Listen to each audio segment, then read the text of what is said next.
आणि सगळं वाचन सुरू झालं, सगळ्या रिसर्च सुरू झाला, तेव्हा हे लक्षात आलं की बापरे, हे दोघे भयंकर काळाच्या पलीकडे होते.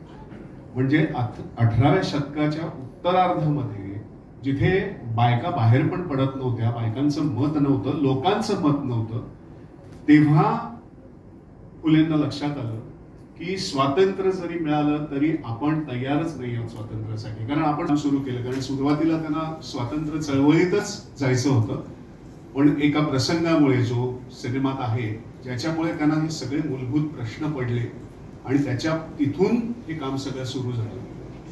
आणि मग त्यांनी पहिलं केलं की आपल्या पत्नीला शिकवलं, कारण जोडीदार म्हणजे आपण म्हणतो जिला जीवनात सगळ्या अख्ख्या प्रवासात घेऊन जायचंय, तिलाच जर हे पर्पज, आपला जो उद्देश आहे तो कळला नाही तर मग काय उपयोग. म्हणून त्यांनी पहिलं तिला शिकवलं, सावित्रीला शिकवलं, आणि दोघांनी मिळून तो म्हणतात ना की नंतर असं झालं की 2 शरीर आणि 1 जीव असा अखंड प्रवास होता त्यांचा.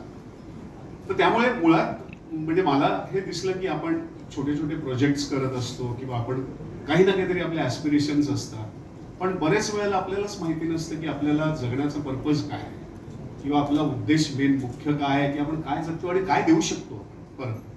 तर हे कुठेतरी मला असं वाटतं नट म्हणून किंवा मला एक पर्सन म्हणून मला असे प्रश्न पडले आणि कुठेतरी आतून हल्ल्यासारखं झालं. कारण अदरवाईज हे म्हणजे हे सगळं करणं सोपं नव्हतं, म्हणजे खूपच सगळं कठीण होतं. म्हणजे आपण नेहमी म्हणतो की जोपर्यंत आपण त्याच्यावरती विश्वास नाही ठेवत तर मग प्रेक्षक कसा विश्वास ठेवतात. त्यामुळे त्या विश्वासानेच हे सगळं करावं लागलं आणि त्या विश्वासात या जर्नीत हे कळलं की खरोखरच आपण पण काहीतरी समाजाला द्यायला पाहिजे, काहीतरी परत हे फेड करायला पाहिजे. आणि मुळात त्या दोघांमधलं जे इक्वेशन होतं ना ते फार कमी बघायला मिळतं, आहे अजूनही आहे. म्हणजे खूप समाजात याच्यात काम करायला आपण प्रकाश आमटे आणि हे बघतो किंवा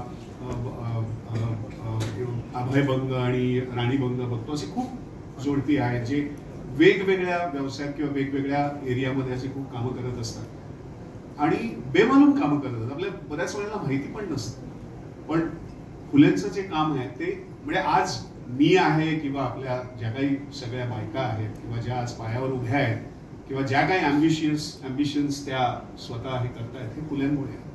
त्यामुळे एका अर्थाने ते दैवतच आहे आपलं, असं मला हे